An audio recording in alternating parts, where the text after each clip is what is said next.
എത്രാമത്തെ ലോക്സഭയാണ് ഇപ്പോൾ നിലവിലുള്ളത്? എത്രാമത്തെ ലോക്സഭയാണ് ഇപ്പോൾ നിലവിലുള്ളത്? ഉത്തരം ഓപ്ഷൻ സി 18.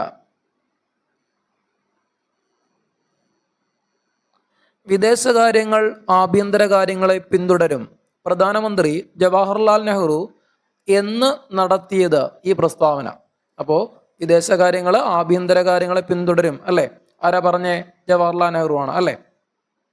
അപ്പോൾ ഇത് എന്ന് നടത്തിയതെന്നാണ് ചോദിക്കുന്നത് ഈ പ്രസ്താവന. എന്നാണ്? ഉത്തരം 1957 ലോക്സഭയിൽ. 1957 ലോക്സഭയിൽ. അടുത്ത ചോദ്യം,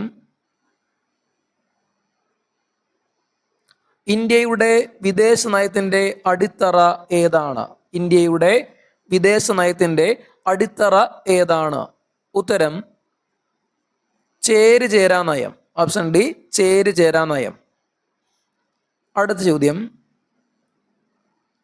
1985 പ്രാദേശിക സഹകരണത്തിനുള്ള ദക്ഷിണേഷ്യൻ സംഘടന സ്ഥാപിതമായത്. ഇതിന്റെ രൂപീകരണത്തിന് മുൻകൈ എടുത്ത രാജ്യമേത്? 1985 പ്രാദേശിക സഹകരണത്തിനുള്ള ദക്ഷിണേഷ്യൻ സംഘടന സ്ഥാപിതമായത്. ഇതിന്റെ രൂപീകരണത്തിന് മുൻകൈ എടുത്ത രാജ്യം ഏത്? ഏതാണ്? ഉത്തരം ഇന്ത്യ. അടുത്ത ചോദ്യം നോക്കാം. തകർന്നുകൊണ്ടിരിക്കുന്ന ബാങ്കിൽ നിന്നുള്ള കാലാവധി കഴിഞ്ഞ ചെക്ക് എന്ന് ഗാന്ധിജി വിശേഷിപ്പിച്ചത് എന്തിനെയാണ്? ഓക്കെ, എന്തിനെയാണ്? Cripps mission. Option D Cripps mission. മറക്കല്ലും. ചോദ്യം എങ്ങനെയാണ്? അതുപോലെ പോസ്റ്റ് ഡേറ്റഡ് ചെക്ക് അഥവാ പിൻ തീയതി വെച്ച ചെക്ക് അഥവാ തകർന്ന ബാങ്കിലെ കാലഹരണപ്പെട്ട ചെക്ക്. മറക്കല്ലേ. അടുത്ത ചോദ്യം, കുടികിടപ്പുകാർക്ക് 10 സെന്റ് വരെ സ്ഥലത്തിന്റെ ഉടമസ്ഥാവകാശം പതിച്ചു കൊടുക്കാൻ ലക്ഷ്യമിട്ട ഭൂപരിഷ്കരണ നിയമം നിലവിൽ വന്ന വർഷമേത്? ചോദ്യം ശ്രദ്ധിക്കണേ. കുടികിടപ്പുകാർക്ക് 10 സെന്റ് വരെ സ്ഥലത്തിന്റെ ഉടമസ്ഥാവകാശം പതിച്ചു കൊടുക്കാൻ ലക്ഷ്യമിട്ട ഭൂപരിഷ്കരണ നിയമം നിലവിൽ വന്ന വർഷം ഏത് വർഷമായിരിക്കും? ഉത്തരം ഓപ്ഷൻ എ. അടുത്ത ചോദ്യം, ദേശീയ മനുഷ്യാവകാശ കമ്മീഷന്റെ അധ്യക്ഷൻ ആരായിരിക്കും? ദേശീയ മനുഷ്യാവകാശ കമ്മീഷന്റെ അധ്യക്ഷൻ ആരായിരിക്കും? ആരാണ്? ഉത്തരം ഓപ്ഷൻ സി. ആരാണ്? സുപ്രീം കോടതി ചീഫ് ജസ്റ്റിസ് ആയിരുന്ന വ്യക്തി. മറക്കല്ലേ. അടുത്ത ചോദ്യം,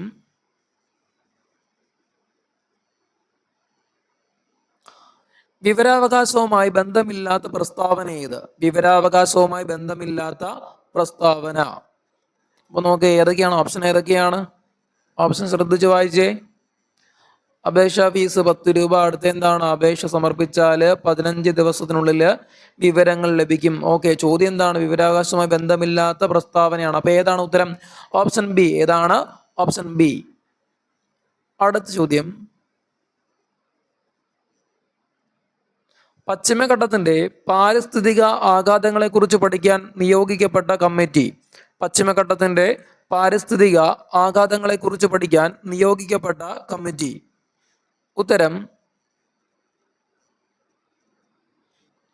ഗാഡ്ഗിൽ കമ്മിറ്റി. നമുക്കറിയാലോ. അടുത്ത ചോദ്യം, 1857 ഒന്നാം സ്വാതന്ത്ര്യ സമരം ആരംഭിച്ചത് എവിടെ നിന്നാണ്? അപ്പോ ശിപായി ലഹള ആരംഭിച്ചത് എവിടെ നിന്നാണെന്നാണ് ചോദ്യം. എവിടെയാണ്? മീററ്റ്. അടുത്ത ചോദ്യം, ഇന്ത്യൻ ഫെഡറൽ സംവിധാനത്തിന്റെ സംരക്ഷകൻ എന്നറിയപ്പെടുന്നത്? ഇന്ത്യൻ ഫെഡറൽ സംവിധാനത്തിന്റെ സംരക്ഷകൻ എന്നറിയപ്പെടുന്നത്? ഉത്തരം ആരാണ്? സുപ്രീം കോടതി. അടുത്ത ചോദ്യം, ഇന്ത്യൻ ഭരണഘടനയിൽ വ്യവസ്ഥ ചെയ്തിട്ടുള്ള റിട്ടുകളുടെ എണ്ണം. ഇന്ത്യൻ ഭരണഘടനയിൽ വ്യവസ്ഥ ചെയ്തിട്ടുള്ള റിട്ടുകളുടെ എണ്ണം എത്രയാണ്? നമുക്ക് എല്ലാവർക്കും അറിയാവുന്ന ഉത്തരമാണല്ലേ. എത്രയാണ്? 5. നർമ്മദ താപ്തി നദികൾ ഒഴുകിയെത്തുന്ന സമുദ്രം ഏത്? നർമ്മദ താപ്തി നദികൾ ഒഴുകിയെത്തുന്ന സമുദ്രം ഏത്? ഉത്തരം കാമ്പ കടലിടുക്ക്. കാമ്പ കടലിടുക്ക്. അടുത്ത ചോദ്യം, ബിഗ് റെഡ് എന്നറിയപ്പെടുന്ന മരുഭൂമി ഏത്? ബിഗ് റെഡ് എന്നറിയപ്പെടുന്ന മരുഭൂമി ഏത്? ഉത്തരം ഏതാണ്? സിംസൺ. മറക്കല്ലേ. അടുത്ത ചോദ്യം, ഒരു പ്രായപൂർത്തിയായ മനുഷ്യന്റെ ശരീരത്തിലെ രക്തത്തിന്റെ അളവ് എത്ര? ഒരു പ്രായപൂർത്തിയായ മനുഷ്യന്റെ ശരീരത്തിലെ രക്തത്തിന്റെ അളവ് എത്ര? ഉത്തരം ഓപ്ഷൻ സി.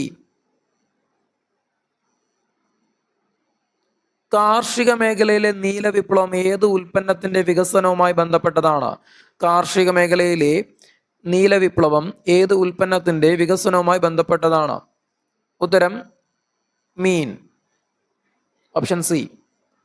അടുത്ത ചോദ്യം, ആദ്യത്തെ ആറ്റം ബോംബിൽ ഉപയോഗിച്ച ന്യൂക്ലിയർ ഇന്ധനം ഏത്? ആദ്യത്തെ ആറ്റം ബോംബിൽ ഉപയോഗിച്ച ന്യൂക്ലിയർ ഇന്ധനം ഏത്? ഉത്തരം യുറേനിയം 235.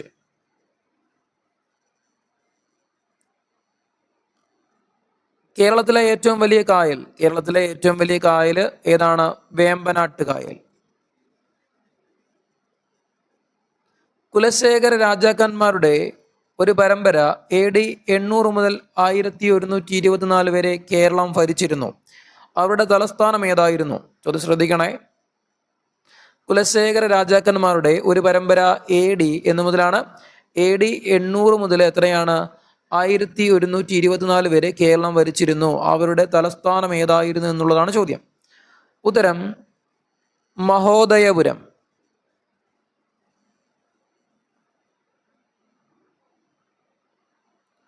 കേരളത്തിലെ ആദ്യത്തെ ജലവൈദ്യുത പദ്ധതി. കേരളത്തിലെ ആദ്യത്തെ ജലവൈദ്യുത പദ്ധതി ഏതാണ്? പള്ളിവാസൽ. അടുത്ത ചോദ്യം, ഇന്ത്യയുടെ മാനക രേഖാംശം ഏതാണ്? ഇന്ത്യയുടെ മാനക രേഖാംശം അല്ലേ? ഉത്തരം കിട്ടിയോ? എത്രയാണ്? 82 ഡിഗ്രി 30 മിനിറ്റ് കിഴക്ക് അല്ലേ? അടുത്ത ചോദ്യം, തണുത്ത മരുഭൂമി എന്നറിയപ്പെടുന്ന പ്രദേശം ഏത്? തണുത്ത മരുഭൂമി എന്നറിയപ്പെടുന്ന പ്രദേശം ഏത്? ഉത്തരം ലഡാക്ക്. ലക്ഷദ്വീപിന്റെ തലസ്ഥാനം ഏതാണ്? കവരത്തി. ഇന്ത്യൻ ഭരണഘടനയുടെ ഏത് ആർട്ടിക്കിൾ പ്രകാരമാണ് തൊട്ടുകൂടായ്മ ഇല്ലാതാക്കിയിരിക്കുന്നത്? ഇന്ത്യൻ ഭരണഘടനയുടെ ഏത് ആർട്ടിക്കിൾ പ്രകാരമാണ് തൊട്ടുകൂടായ്മ ഇല്ലാതാക്കിയിരിക്കുന്നത്? ഏതാണ്? ആർട്ടിക്കിൾ 17. ആസൂത്രണ കമ്മീഷന്റെ ആദ്യത്തെ അധ്യക്ഷൻ ആരാണ്? നമുക്കറിയാലോ, നെഹ്റു.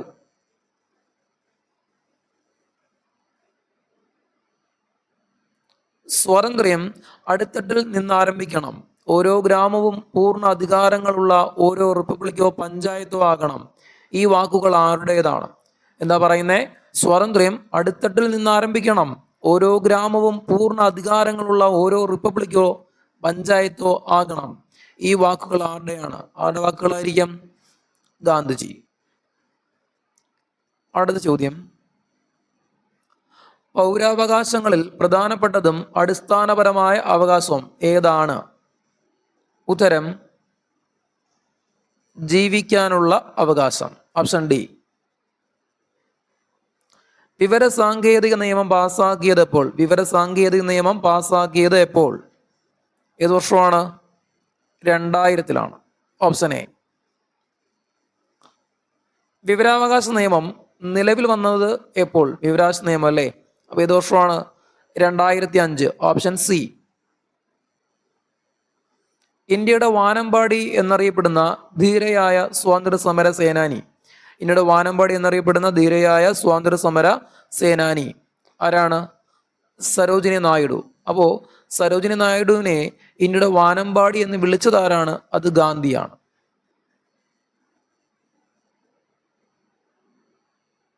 ഇന്ത്യക്കാർക്ക് എന്ന മുദ്രാവാക്യം ആദ്യമായി ഉയർത്തിയത് ആര്? ഇന്ത്യക്കാർക്ക് എന്ന മുദ്രാവാക്യം ആദ്യമായിട്ട് ഉയർത്തിയത് ആര്? ഉത്തരം സ്വാമി ദയാനന്ദ സരസ്വതി. ഭൂദാൻ പ്രസ്ഥാനത്തിന് തുടക്കം കുറിച്ചത് ആര്? ഭൂദാൻ പ്രസ്ഥാനത്തിന് തുടക്കം കുറിച്ചത് ആര്? ഉത്തരം ആചാര്യ വിനോബ ഭാവെ. ഓക്കെ.